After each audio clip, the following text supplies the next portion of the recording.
परिस्थितियों को अपनी मान लेता है, जबकि अपनी नहीं है। कोई भी परिस्थिति अपनी नहीं, शरीर की है। शरीर संसार का है, तो परिस्थितियाँ भी संसार की हैं। उन परिस्थितियों को, शरीर को हम अपना मान करके इनका दुरुपयोग करने लग जाते हैं, ये बहुत बड़ी भूल करते हैं। तो ये हमारे बंधन का कारण होता है, हमारे जीवन कल्याण नहीं हो पाता। जीवन कल्याण कब होगा? जब हमारे अंदर विवेक होगा। विवेक सत्संग के द्वारा होता है, सत्संग संतों के द्वारा प्राप्त होता है। सुलझे हुए संतों के द्वारा जब हमको ये बोध हो जाता है कि तुम संसार के नहीं, संसार जड़ पंच तत्वों का रचित है और तुम इन पंच तत्वों से तुम चेतन हो, ज्ञान स्वरूप। संसार में अपने आप को नहीं मिलाना चाहिए। हम संसार में अपने आप को मिला देते, इसलिए संसार के बंधन में पड़े रह जाते हैं, इससे छुटकारा नहीं हो पाता। छुटकारा करने के लिए हमको उसकी आवश्यकता, ज्ञान की आवश्यकता है, और ज्ञान हमको है नहीं। हम और मान लो हो भी जाए लोगों के कहने से, सत्संग सुनते हैं, सत्संग सुनने पर हमको हो भी जाए तो हम संसार को छोड़ नहीं पाते, तो संसार में हमारा मोह है, आसक्ति है। हालांकि ये भी जानते हैं कि हम संसार छोड़ना पड़ेगा, शरीर भी छोड़ना पड़ेगा, शरीर के साथ में संसार भी छोड़ना पड़ेगा। संसार की जो सुख सुविधा हमको प्राप्त है, ये सब छोड़नी पड़ेगी, मालूम है। पर बाह्य को संसार शरीर के रहते रहते हम सुख सुविधा को नहीं छोड़ पाते, इसलिए जो है हम वंचित हो जाते हैं। न हमको ये सुख प्राप्त हो पाता है, न आध्यात्मिक सुख प्राप्त होता है, न लौकिक सुख प्राप्त हो पाता है। लौकिक सुख तो किसी तरह से प्राप्त हो ही नहीं सकता। आध्यात्मिक सुख आपसे वंचित नहीं है। आध्यात्मिक सुख आपको सदैव प्राप्त है, पर उसकी जानकारी नहीं है। आध्यात्मिक सुख की हमको जानकारी नहीं, तो अपने आप की हमको जानकारी नहीं है। अपने आप को जानकारी न होने से हम शरीर को अपना स्वरूप मान बैठते हैं, तो मन को अपना स्वरूप मान बैठता है, तो अंतःकरण को अपना स्वरूप मान बैठता है।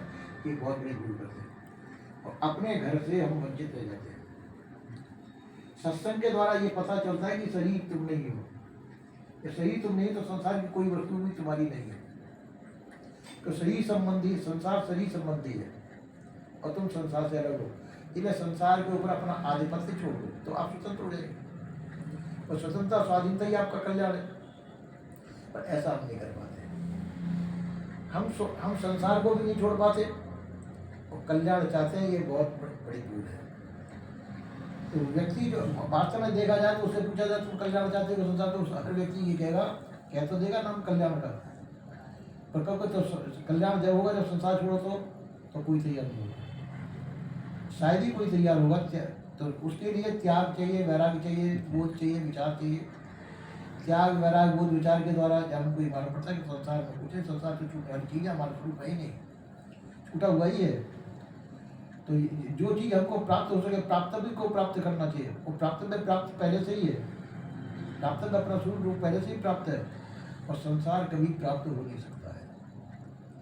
हम संसार में बैठे हुए हैं, संसार का स्वरूप होगा तो शरीर कर रहा है, तो शरीर जो संसार को उपभोग कर रहा है उसको हम समझते हैं कि हम ये हम कर रहे हैं। ये भूल है। तो भूल कब मिलेगी? भूल मिटे गुरु मिले पार की, पारक दे लगाई। कहें कबीर भूल की हो तो पारक सबकी भाई।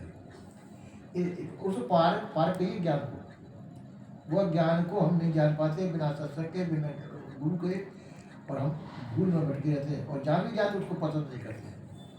हम संसार को पसंद करते हैं, उस कल्याण को पसंद नहीं करते, क्योंकि वहाँ कोई कुछ नहीं रहेगा आपके पास। संसार की कोई वस्तु आपके कल्याण में नहीं रहेगी। कल्याण में आप इकल्ले रहेंगे, तो आप इकल्ले रहेंगे तो इकल्ले कब तक बैठे रहेंगे? हालांकि संसार की आवश्यकता आपको नहीं है। संसार की तीनों कालों में आपको कभी भी आवश्यकता नहीं पड़ेगी, पड़ती भी नहीं है। शरीर को आवश्यकता पड़ती है संसार की, आपको आवश्यकता नहीं है। पर हमारी रुचि अनादिकाल से इसमें रुचि है। अनादिकाल से संसार की रुचि होने के नाते से हम संसार को छोड़ नहीं पाते और अपने को बंधन से मुक्त नहीं कर पाते। ये बहुत बड़ी भूल है। इस भूल को संत महात्मा दर्शाते हैं।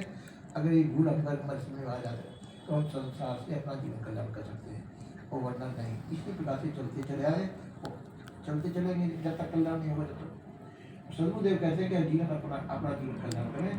कोई जीवन कल्याण समझ जाता है, कोई नहीं समझ पाता है। इसी प्रकार से अंधेर नजर चल रही है, ऐसा सदगुरुदेव कहते हैं। बोलिए श्री सदगुरुदेव।